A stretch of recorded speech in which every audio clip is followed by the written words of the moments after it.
Ano na naman kalokohan to? Alberto, kapatid, haven't you heard?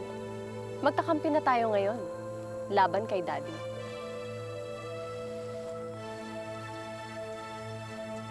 Believe na ako sa'yo, kapatid na Amanda. Sindami mo ng balat ng ahas.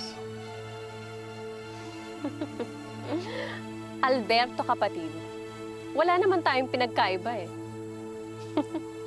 Ayaw mo nun? Finally, after all these years, magkakampi na tayo? Paano naman ako maniniwala na hindi ka planted ni Daddy? Bakit naman kita lolokohin, Alberto, kapatid? Of course, hindi kasing laki ng galit mo ang galit ko kay Daddy. Although sa akin, personal ambition lang.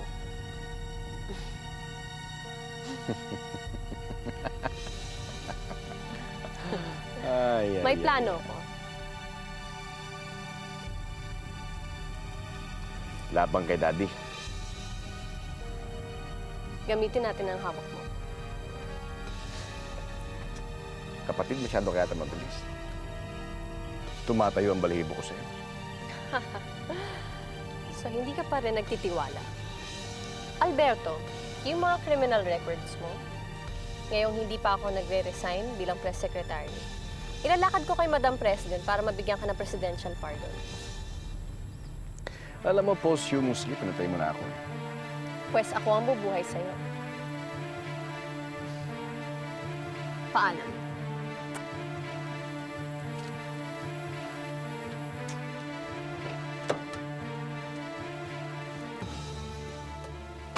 Ka na, palit na ng damit, mabantot ka na. Ang dumi-dumi mo na. Charlie, where did you get this? Ha? Sabi ni Tito Ernestina, bad daw ako.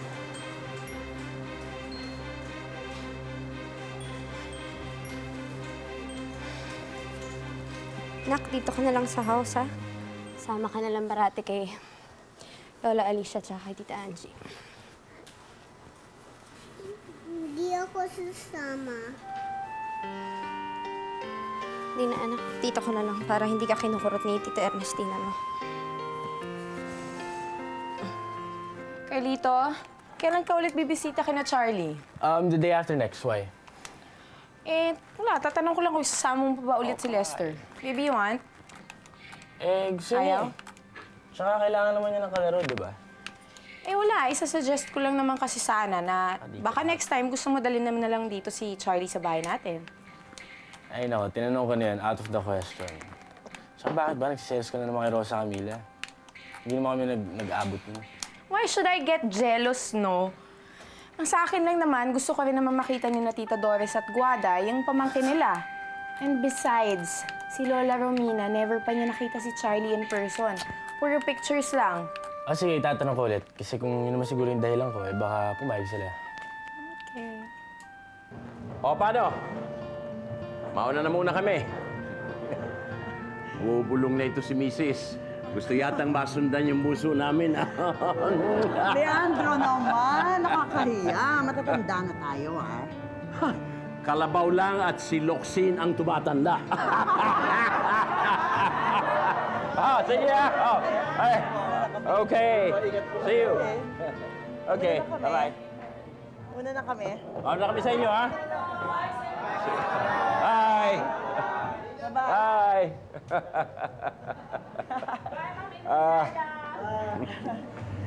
Bukas nga pala, may pupuntahan tayong kasal. Nagpabili ka naman ng regalo kay Elaine? Nagpabili niya dahil ko ikaw ang hihintayin ko, baka walang mangyari. Bye!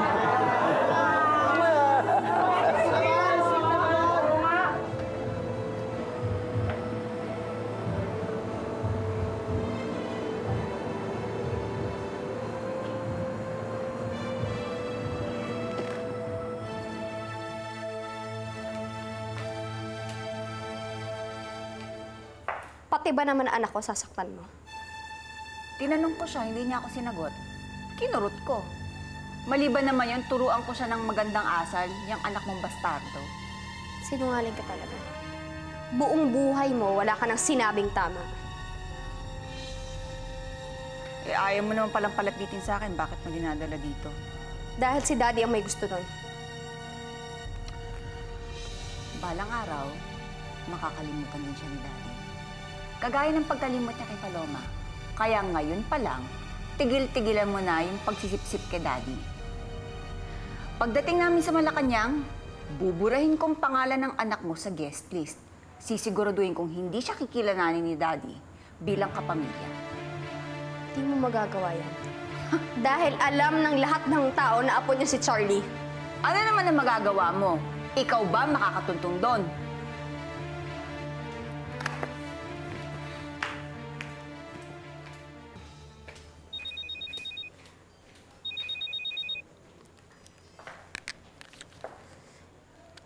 Yes, Carlito. Oo, natanggap ko yung text mo. Kung pwede lang naman eh. Sige, hayaan mo bukas. Papatid ko yung bata.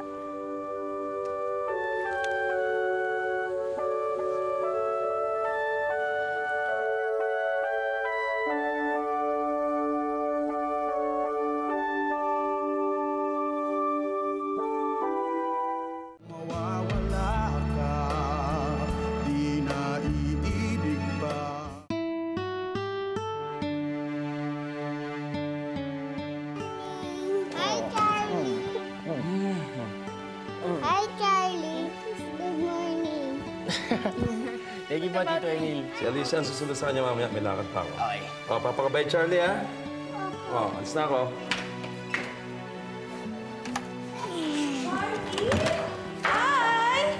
Good morning. Morning, baby! How are you na? I missed you. Kiss ako. Kiss mo na. Kiss Tita Guada. Mwah! This is your Lola Romina. Si Hi, Ate. Lola Romina. Hello, Charlie. Give her a kiss. Come on. Let's try. Let's try. What do you want? What do you want? Which one? Which one? This one. I'm the owner of this. Mali ang picture ni Tito Tomas dito. Ang tapang masyado ng mukha niya, pakuhanan mo siya ng bago. But we have to project a strong president. Ma'am, a strong and caring president. Malito. Kailangan natin pakuhanan ng bago. At saka itong mga pins na to. Ang liit masyado ng pangalan, halos hindi mo na mabasa. Aren't we being too nitty-gritty, Amanda? Lahat naman ng tao kilala si Daddy eh. Are you sure, Rial? Sa tawi-tawi, ni hindi man lang pumasok sa top 3 ang daddy mo. Una ang daddy ko, pumangalawa si Governor Salgado, pangatlo naman isang Mindanao-based candidate. Sa Sorsogon, pangalawa nga ang daddy mo sa daddy ko, halos 50% naman ang pagitan nilang dalawa. Hindi lang naman Maynila ang Pilipinas. Pinag-aaralan niyo ba ang mga results, mga data ng survey na yan? O natutuwa na lang kayo sa mga numbers na nakikita niyo dyan? I hope you know that all these can change. Make the pins bigger. At ang mga press conference ni Tito Tomas. Last week, bumuhos tayo. Eh ngayong week na to, ni isa wala. Well, we just haven't had the opportunity. Then we should create one. Ma'am, mga binyagan, pistahan, o mga weddings, wala man lang tayo ma-schedule. Si Daddy meron siyang schedule sa Magdalena, Laguna ng wedding. Bakit tayo wala tayo nun? Mas maraming beses na makita ang mukha ni Tito Tomas, mas malaki ang tsansa niyang manalong presidente. Excuse me, I need to make a call.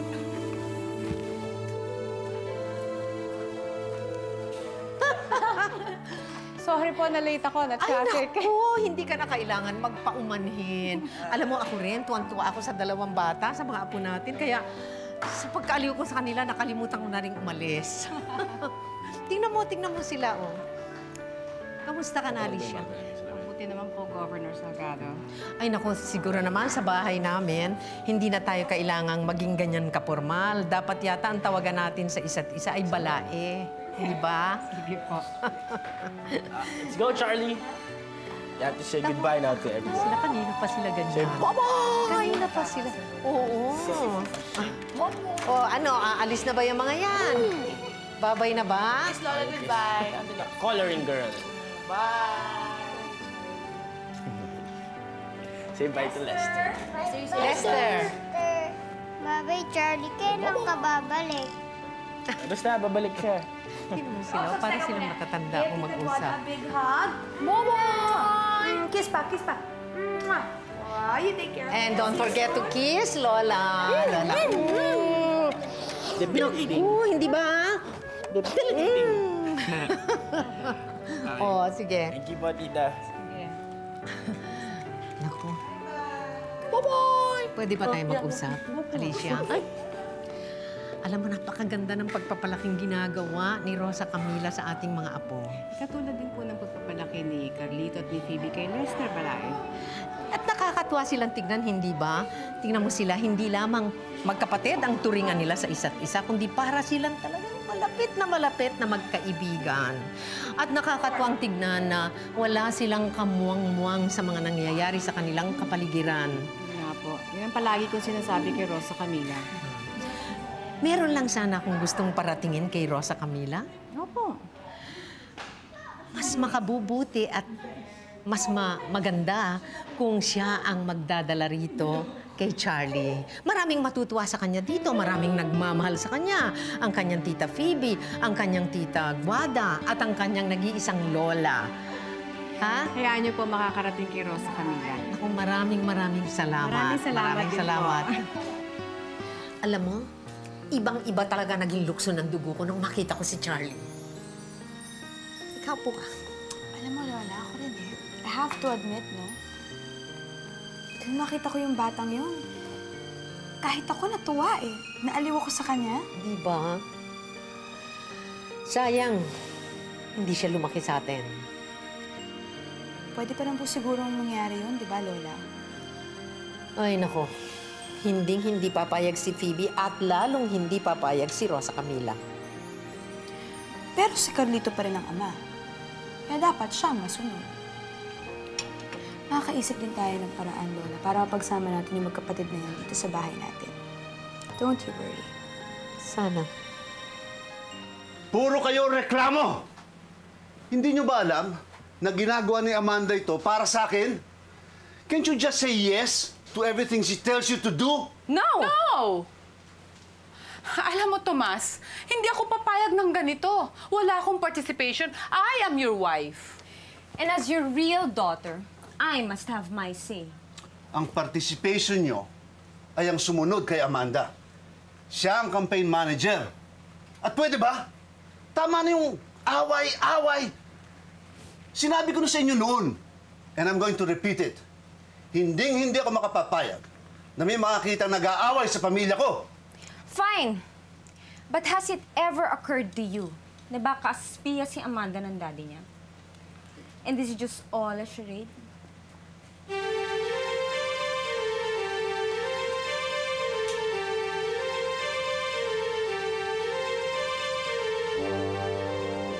Sa tingin mo nga, anak, may kamuha ka sa pinapasok mo yan. Illegal na, mapanganib pa. Tay, kahit naman legal ang maging security, mapanganib pa rin yun. Hindi yan ang gusto kong mangyari sa'yo. Tay, malaki na ako. At ito ang gusto ko. Parang wala kang natutunan sa nangyari sa'yo, ah. Isa lang natutunan ko. Sa ganitong bagay ako lumaki. Sa ganito rin ako mabubuhay, Tay. Diyan ka rin mamamatay.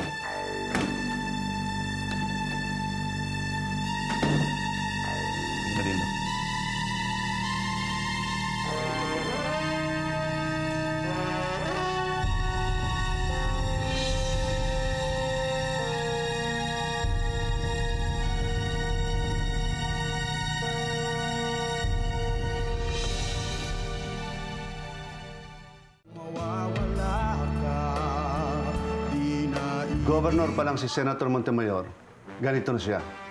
Look at this, 1986 franchise San Dionisio Waterworks pa lang. Sumasawsaw ng pangungumisyon ang maduming kamay ng senador. Mabigat na allegations po yan, Mr. Locsin. I know, but I can prove it, as usual. At hindi man ako magsasalita ng walang basehan. I know I can get sued, pero I dare the senator na kasinungalingan ang sinasabi ko. Ernestina! Daddy? Ayaw pinanood mo ang kagaguhang pinuputak ng mestisong bangus na kalamang ko. Isa lang ang pwede maglabas dito. Ang kapatid mong si Alberto. Daddy, hindi po pwede. Nag-usap na po kami. Hindi po siya magsasalita, lalo na ngayong eleksyon. Kasi kung ginawa niya yun, hindi niyo lilinisin ang pangalan niya. Kung hindi siya, sino nag-aahas sa akin?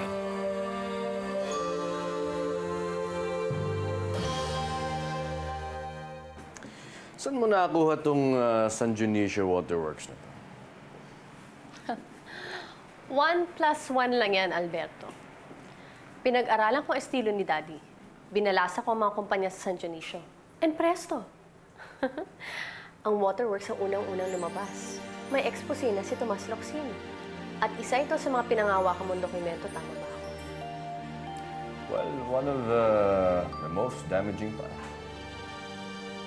Pero nasa akin ng original contract nito. Where did you get yours? Wala pa. Nasa'yo. Ibibigay mo pa lang sa akin. So, puro guesswork lang pala yung mga expose ninyo. Alberto, paano magiging guesswork kung may pinangahawakan kang ang ebidensya?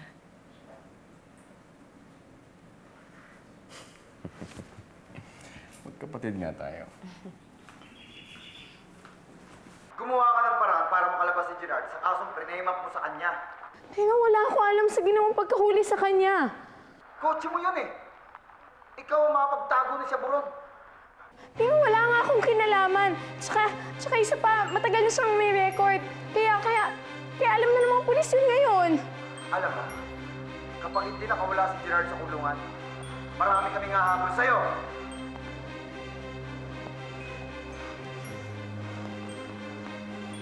What's wrong? Wala. Crank caller lang. Mabuti pa siguro kay Lito, magpalit na ako ng number. Oh, do that. Baka kasi makasama yung second baby natin.